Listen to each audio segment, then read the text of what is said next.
Sir Alex Ferguson is credited for being the man who turned it around, who made this club big like that. Yeah.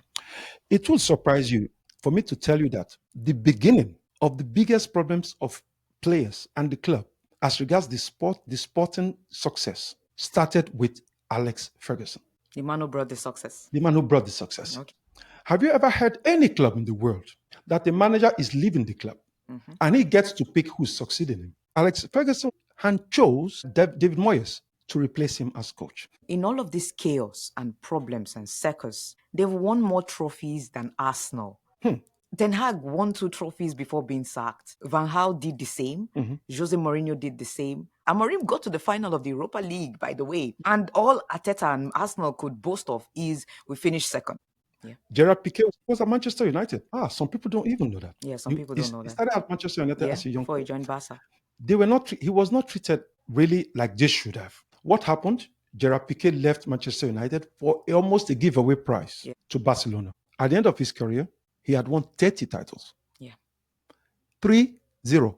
30 titles, that's what he won at Barcelona. He won even the World Cup.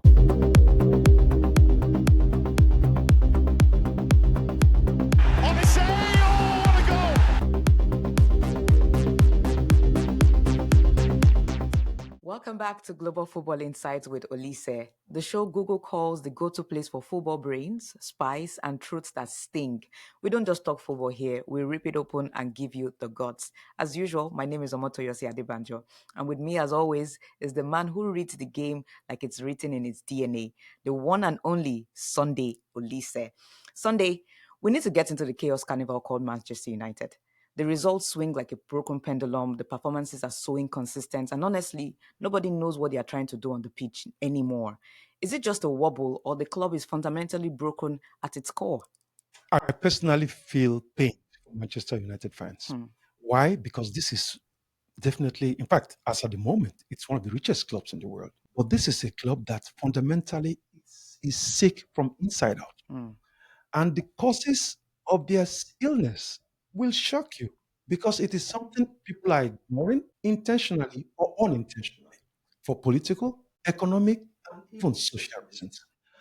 Anybody who's going to watch this episode to the end today will come out with the feeling like, now I know what is wrong with my club if you're a Manchester United fan. All right. And we have Dr. Oliseh in the building. Yes, in fact, I have my injections with me. So I have my injections with me to be able to. Yeah. And that's why today we're going to be dissecting the immediate problems, the root causes, and what to fix with this giant club.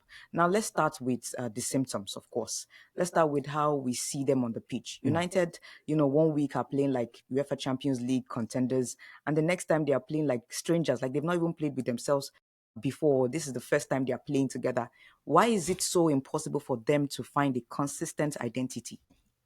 At the moment, you have players that have been built in this club by 5 different managers.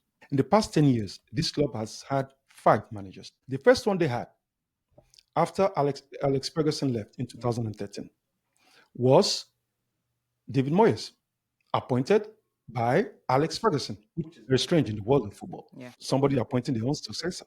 Now, secondly, after him came Jose Mourinho. And after him, we had Louis van Gaal. No success, in my opinion. Yeah. And then we had Ole Solskjaer.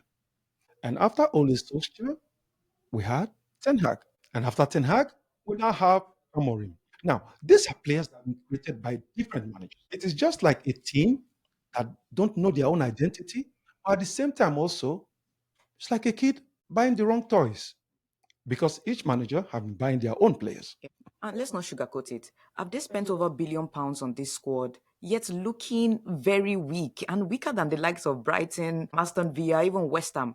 How is that even possible? Like, what's the clearest sign that this team is completely broken right now? Well, the clearest sign that this team is completely broken is just the results. You see, when you have to speak about Manchester United, you have one major problem. It's a club that's loved by many fans. Yeah. Sentimental. Yeah. So if you're trying to be objective and give them bullet points to tell them that, look, this is what is really wrong with your club, some have difficulties really taking it in. And it's also being preyed upon by people who are kind of responsible for this. even though it's Old Trafford, Yeah. he shouldn't be behaving like an old man. Mm. He should be behaving like a young Trafford. Yeah. Because we are in modern times. Yeah, to grow with the times. You have no choice, my dear. And there's this player curse that has been going around. Even when David De Gea was leaving the club, could not even understand what's going on, despite the fact that they've signed quality players. They said it looks like maybe the club is cursed. You notice how players come in hot. They're coming in with huge prospects, and suddenly they look worse in a United shirt. Is it just about the players being lazy, or the club shirt is too huge for them, or you have these players with good talents turning into flops? Well, the reality is that from the question you've asked, it is very obvious. The club is the problem, Yeah. not the players. Because when these players were doing well, and that's why they bought them. Yeah. And then they come to the club and it doesn't go well. And in all fairness, Cristiano Ronaldo, even when he came back on the second stint to Manchester United, they attacked this man so much when he was not defending enough and all that. Yeah. Look, this I found so unfair at the time. And when Ronaldo was even being criticized for not doing enough, the man was the highest goal scorer of the club and even one of the highest goal scorers in the league. Yes. Yeah. So it's not really the players, it's the club. You're right. Ronaldo scored 18 league goals for a 37 or 38-year-old player. That was massive. Well, it is what it is. That's what Manchester United can that do. notwithstanding, he was being criticized for not defending enough. Yeah. If I score 18 goals for you and you cannot defend and stop us from losing, how can you blame us because I'm not defending? I'm defending. Yeah. Because when Ronaldo is standing up front, and that's what I found a little bit absurd and unfair. Yeah. If he's standing up front, he's not defending. No opponent in their right senses will leave Ronaldo standing there alone. So that means that even if Ronaldo is not tracking back, he has one or two opponents with him. Yeah. So if two opponents are with Ronaldo in front, and you have Ronaldo is 1 out of 11, you have 10 now marking 9, and you cannot defend, and you blame the man who's standing alone there. Hey, something is wrong with you, not with the man. Just like you rightly said, it's absurd. I think they were just looking for a scapegoat and someone to blame. Hey, if you're hooked on these incredible stories and want more epic insights, smash that like button. Subscribe now to our podcast channel and turn on notifications so you never miss an episode. Share with your friends and join our community on Instagram, YouTube, Spotify, X, and Facebook for exclusive updates and more unforgettable tales. Now let's get back to the episode. And now we go to the root cause, probably the poison now for Manchester United. You once said Manchester United are sick from the inside out. Let's go straight to that poison now. For a layman, someone who doesn't understand football so well, I want you to teach us, let us learn now. Explain the Glazers' ownership. What exactly did they do to Manchester United? And why are they at the root of this mess? Well, to start with, this is where this club I said is inside out. Yeah. If you look at it, the Glazers bought Manchester United, but they bought it with a buyout leveraging system. This is where someone at home will ask me, what do you mean by buyout leverage? Buyout leverage is like a man who buys a house and now uses the house that he bought to pay off the loans he took to buy that house. Now, what that means is that I am not investing my own personal money into it. Yeah. But the Glazers even went one step further. That means not only are they making Manchester United that they bought pay off the loans they took to buy Manchester United, they are also enriching themselves off it. So that means the benefits coming to Manchester United are not being used to repair the Old Trafford. There should not be a new Old Trafford like other clubs have done. We've seen flocks of clubs in the UK get new stadiums Even or develop it. Everton.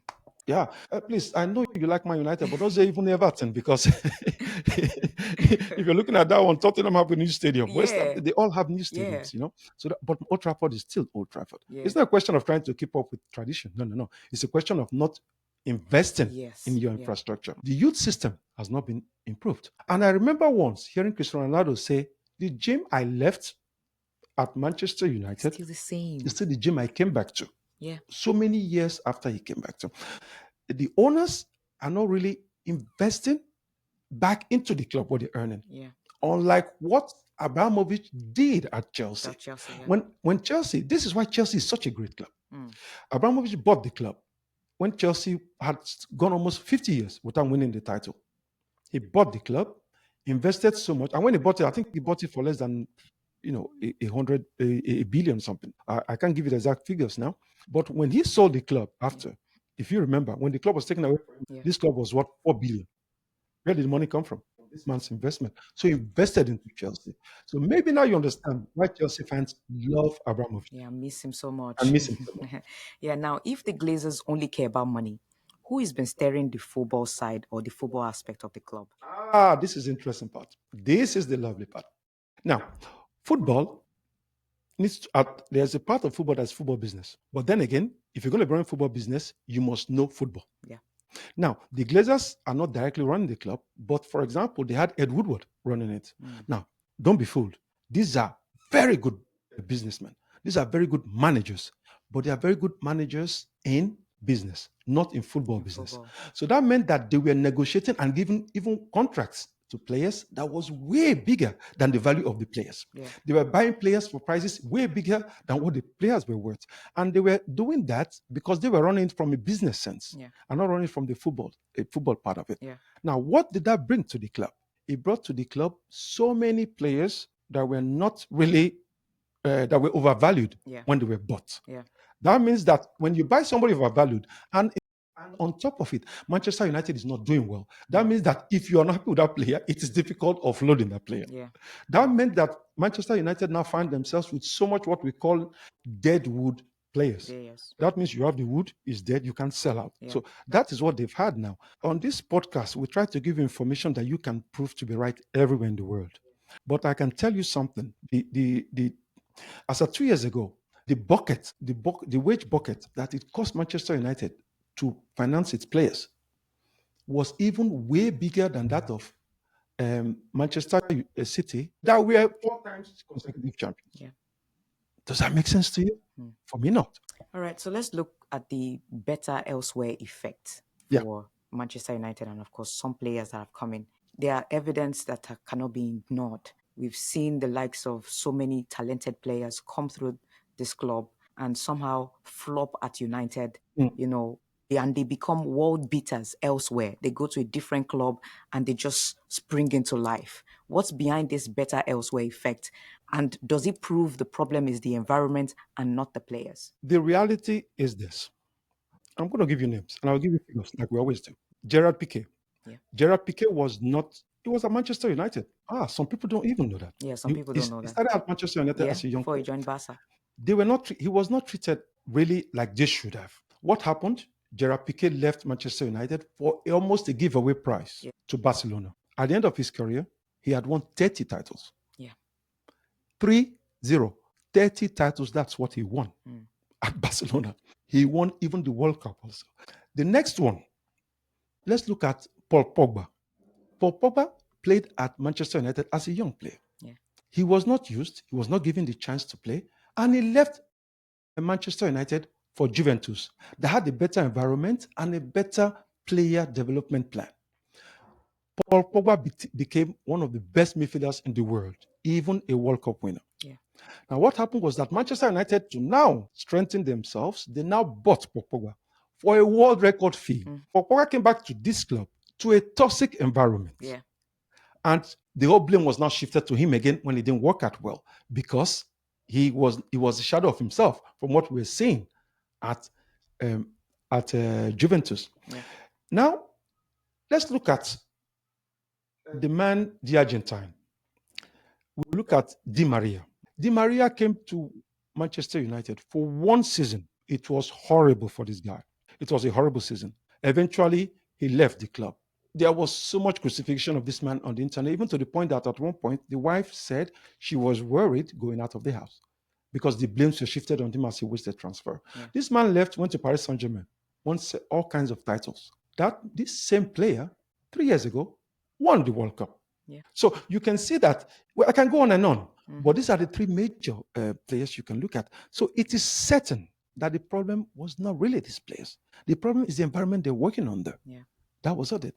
Now, before we round this up and get to the solution and probably the cure, don't you think that managers themselves should also take a fair share of blame here? Because as a manager, as a coach, you're supposed to coach these players, help managers also influencing these players at the club. What is their job? I don't think their job is just to be on the touchline and arrange players in their favorite positions and try and win. They should also coach them on the training ground, on the pitch, and also help with their stability and mental health.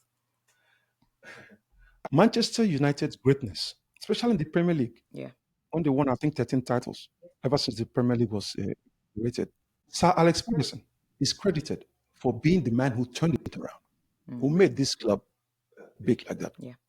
It will surprise you for me to tell you that the beginning of the biggest problems of players and the club as regards the sporting success started with Alex Ferguson. The man who brought the success. The man who brought the success. Okay. Now, how can that be? You would think, no, what is Sunday trying to say? The thing there is this. Have you ever heard any club in the world that the manager is leaving the club and he gets to pick who's succeeding him? Wow. Now, when Alex Ferguson was about leaving Manchester United, he appointed, and I repeat, he appointed as a coach leaving, as a manager leaving, not as the president, not as the sport director. He hand chose David Moyes to replace him as coach. Now, who was David Moyes at the time? David Moyes at the time was coaching Everton. Yeah. Everton was a club that they were happy to be 7th position, 8th position, 9th position. So that means he is not a coach that has the pedigree to win titles. He has not proven that he can win titles. But he's proven that he can save a club from relegation. Is Manchester United fighting to be relegated? No. You should pick a coach that's going to be able to do that for you. Now, what happened? David Moyes came into the club and he couldn't succeed. But he had already brought in players. He had already done his own management. I remember players like Fellaini came with him. So when you look at it, it started there. No, it was regrown there. But nobody there criticized Sir Alex Ferguson or say about it in this form around in the UK. Why is that? Because of the fact that nobody will ever listen to you. So, but the reality is that that's where it started from. And then it just continued. So the managers play a role, of course. They play a role. The players have been suffering at Manchester United because of variations of playing styles. You have a manager that comes in, he thinks about, I want to have possessions. Like David Moyes, from my inside information at Manchester United, when he came in there, he was used to tell the players in the dressing room, last game we made, 150 passes. This game, I want you to make 350 passes. And some of the players were thinking, hey, what do I care about passes? Here? Oh, yes, I have to win the game. We have to win the title. So that shows you already the idea it was. And then comes another manager and says, look, I am more interested in winning results, closing up, So he gets players to play in a defensive manner and all that. Now, I'm not criticizing Mourinho because I know people at home are already thinking you're thinking of Mourinho. But Mourinho won what I call the quiet treble with Manchester United. He did win the European Cup with them. You're surprised. He won the European Cup with Manchester United. He won the cup. And then he won the Carabao Cup, they call it. So he won a treble then, but he did not win the league. So of all the managers that came in, even he came in with a more defensive approach. They were still able to get the results. Then came also Ten Hag, who believed that, okay, the only way this club can succeed is if I pack all my Dutch friends with me into the club. So that also, you see, it was just like, it's just been mixed. We can blame the managers for this. But let's ask ourselves one question. Do the managers own the club? No. So why did the club allow the managers to do this? Yeah, so it looked like every manager that came in, had a say, had the hands on deck kind of policy and could do as they like. Well, I feel like that didn't make too much sense. But don't you feel like even the board themselves needed to curb some certain level of power? Or don't you think that Jose Mourinho played also a part in leading that kind of charge? Well, Mourinho, I can't fault Mourinho because before you went to employ Mourinho, you already knew the way he works. You knew that he was a coach that plays with his first attention is getting the defensive network right, and then I counter to win. And he gave him 3 titles in one season. But we saw there was a lot of chaos with players, agreements, and all that. Okay, but this can only happen if the players smell at the top. At the top level is how it works. If the players can smell that the management is not really behind the 100% the manager, then they will overstep the grounds. Look at it like this. Pep Guardiola is given all the power in Manchester City. Have you ever seen one player try Pep Guardiola? Even the legendary Aguero had to be shipped off. Turi. My lovely younger brother in the midfield, he also had to be shipped off eventually. Company wanted to stay one more year. Guardiola said, no, I've had it. So you see, when the manager has that support, you can do things. So I can't really blame Mourinho that one. All right. So there's this narrative that is going around to support Manchester United. In all of this chaos and problems and circus, they've won more trophies than Arsenal. Ten Hag won 2 trophies before being sacked. Van Gaal did the same. Jose Mourinho did the same. We're yet to see Amorim win a trophy anyway. But these guys won trophies. Amorim got to the final of the Europa League, by the way. And all Arteta and Arsenal could boast of is we finished second. We finished second. We're stable. We're decent. The foundation is strong. Somehow, I'm sure somehow it's in the mind of Manchester United fans where they'll feel like in the midst of all of this, It's not that bad. it's not that bad. We're winning trophies. We'll probably take this over finishing second and not having anything to show for it.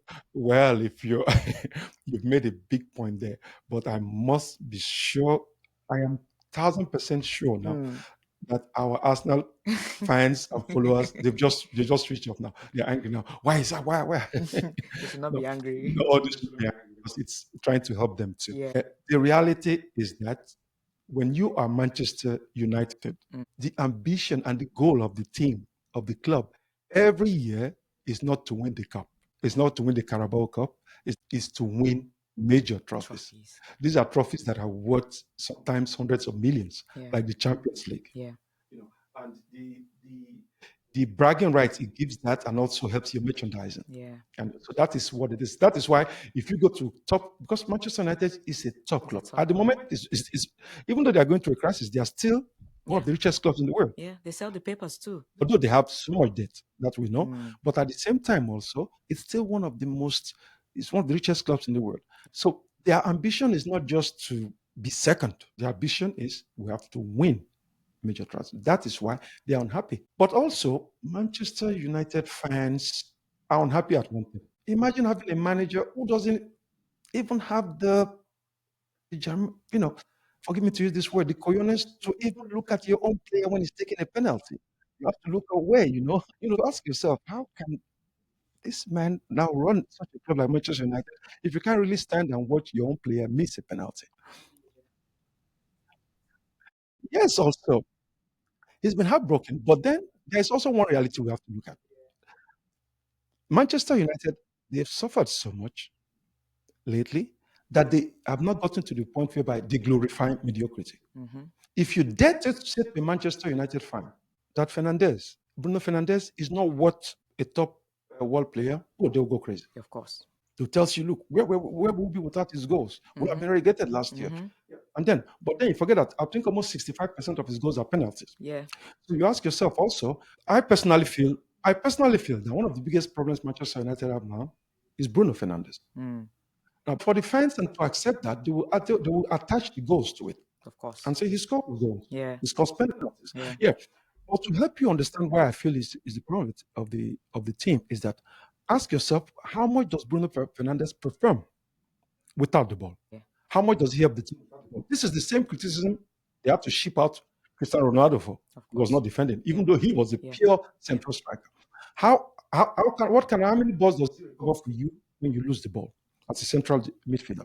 How many penalties does he shoot and score that are coming from fouls that were made on him? Yeah. Not made on strikers. Yeah. And ask yourself how many. You say he gives a lot of assists, yes, but if I'm fresh all the time, I don't defend that much. That means when I have the ball, I have the vision, the vista, the clarity to always play passes and all that. So and now top it off, to make you understand it mostly. Last season, when the season was over, Bruno Fernandes, to the best of my knowledge, would have even welcomed a transfer away from Manchester United. Yeah. But no top club came. The only offer that came was from Saudi Arabia. Yeah. So that tells you that I am not the only one who is saying this, who is seeing what is happening. Even the other top clubs feel like it's not good enough to take us to the next level. If you are sitting at home and you're a Manchester United fan, or you're just a neutral who loves the game, ask yourself this question. If I take the top 5 clubs in Europe that are the absolute top 5 clubs, will Bruno Fernandes command easily a starting position in those teams? If you're objective, the answer that will come to you is no. Now, the richest club, one of the richest clubs in the world, Manchester United. If you're going to, your top player and your captain has to be a player that will play for any top club in Europe. I'll help you out again. Look at KDB, Kevin De Bruyne. Kevin De Bruyne, when he was at Manchester City, was the top player at Manchester City in the midfield, assist and everything. De Bruyne could play in any team in Europe. Real Madrid, Barcelona, everywhere. He would get his place if he was fit. That's what I mean. So don't take it personal. Don't take it personal. And it's looking like this analogy that Bruno Fernandes is the reason for Manchester United's headache, and is also the one giving them the painkiller to solve the headache too sometimes in some matches. I'm not saying Bruno Fernandes is giving them headaches, but I'm saying that he is one of the headaches they have. Yeah. Of course, we've already analyzed the club, we've analyzed the poor management, we've analyzed also, the players that have been brought in. Yeah. But if you're looking at the way out of this, you cannot bank on Bruno Fernandes. Say this is the one going to take us out of it. All right, so let's now go straight to the cure now and the solution for Manchester United, or probably the doctor in the house give us a perfect prescription. With the new part owners stepping in, how do we fix this monster club? What's the first or non-negotiable surgery needed to heal Manchester United? Sir Jim Ratcliffe, who is now at the head, trying to clean up this club, he has hit the ground running. The man has been doing a great job, but there is just one hiccup. He has not been given the total control to be able to run this. Now, I will shock you with something else. One of the things Sir Ratcliffe did to prove that he feels, not me, he feels also that Sir Alex Ferguson is one of the reasons why this club is not really progressing that much, was that Sir Alex Ferguson, whenever he stopped, has been holding on to the role as the club's ambassador. Yeah. And he's also an executive director in the club. Now, you might ask yourself, yeah, he's done a lot for the club. That is true. But do you think that is a role that deserves £2 million annually? Because that's what Sir Alex Ferguson was being paid. And that is what Sir Ratcliffe stopped just recently. Yeah. He just got it and said, no, this is costing us too much. That is equivalent to £40,000 a week. If you take a 52 weeks a year calendar, that is £40,000 a week for shaking hands. Mm-hmm. And when he broke that to Alex Ferguson that he wanted to stop that, Alex Ferguson was unhappy about it. It's not as if he said, okay, now if you multiply since he stopped 2013, which is now 12 years, to now, 12 years since 2 million at 12 years, you're talking about £24 million for shaking hands. So you see, this cleanup has to start. And Sir Ratcliffe has started it. What also they need to do also is that they have to get rid of these players. They have to count their losses because they have so many players now they can't get rid of. Mm-hmm. Because of what I explained earlier as regards the wage system they have, the financial way what they earn, and the fact that they're in a club that is not performing, so nobody's going to buy them, really thank you. or match their valuation. Nobody's going to want to do that because they buy you when you're hot. But that's not the case now. So what they are doing now is that they are loaning out these players to clubs, like we saw with Onana. Yeah. Loan them out, and when they loan them out, these players don't get paid 100% by the club they are being loaned to. For your own information, these players are being paid still by Manchester United. Just that the club that's loaning them out is paying a part of the wages. So they are still a drain in the financial.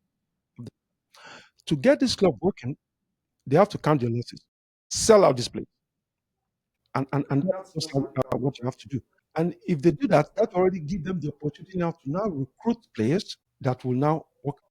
I know recruiting players, just like you mentioned, would make a lot of sense.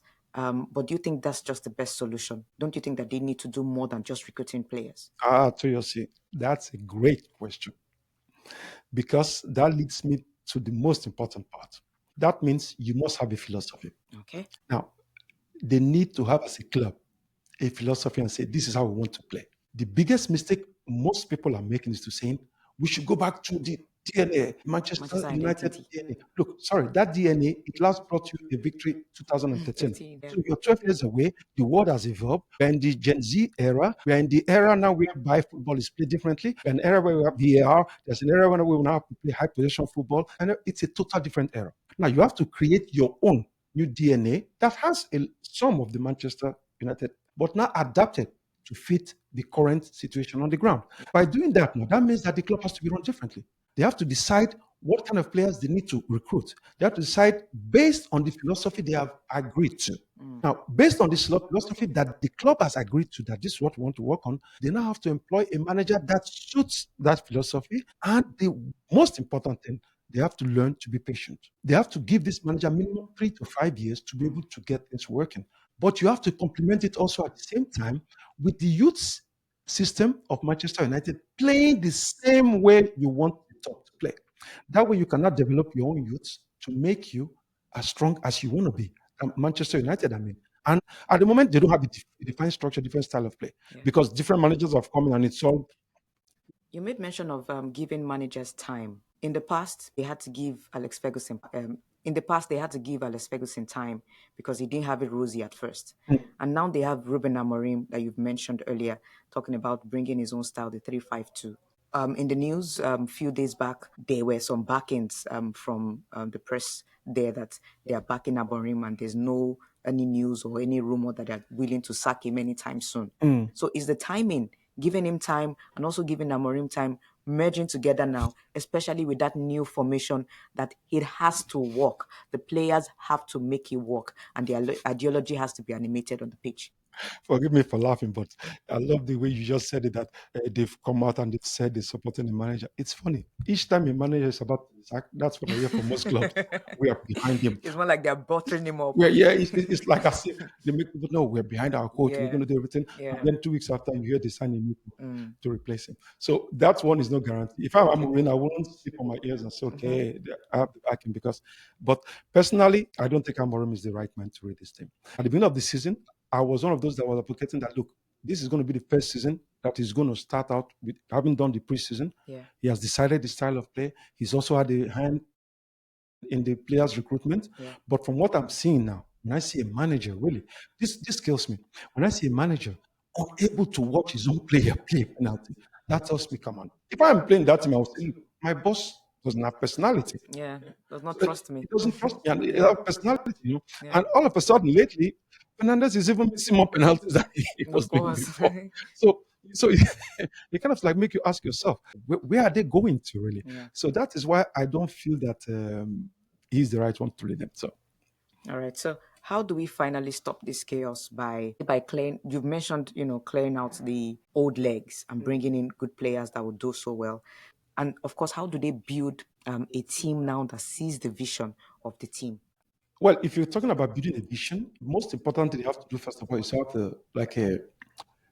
how do I call it, a blueprint. They need a blueprint to be able to do that. And that blueprint has to be set up by experts. Now, whatever strategy Manchester United is going to decide that this is the strategy we're going to follow, they have to take so many things into consideration. One of them, which is most important, is also what suits our club, what suits our fans, what suits our culture. Yeah. And I repeat, this is one of the biggest clubs in the history of football. So we're not just talking about a team that's struggling. We are talking about a team that has to come out with aspirations to be champions, win Champions League, have players that are even vying to win the Ballon d'Or. Yeah. So that is what Manchester fans should be looking at. And for anybody who's thinking that we are trying to attack Manchester United, look, half of my family are Manchester United fans. That is so. So I feel for them each time when they lose, and that is why I'm even dedicating this. I'm dedicating this episode to my late brother Uche Oliseh, who was a fanatical Manchester United fan. So because these are points I always give in the past. No matter what, he was always behind them. Uche, may your soul rest in peace. This I'm doing also for you, because your club has to get better. They need to get better. They've been sick for too long. Yeah.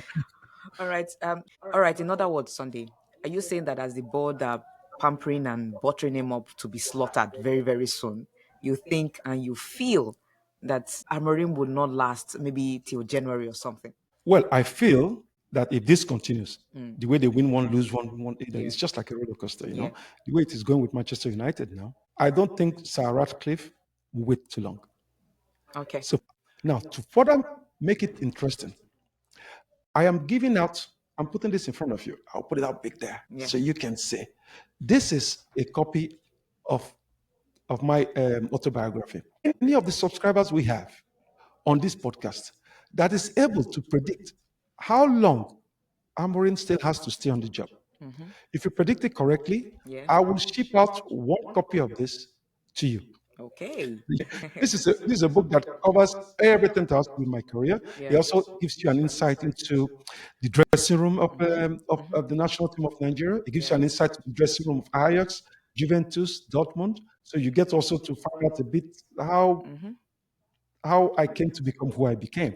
But then you have to predict right based on this episode's term. How long do you think Amorim will stay? You have to just give exactly the weekend.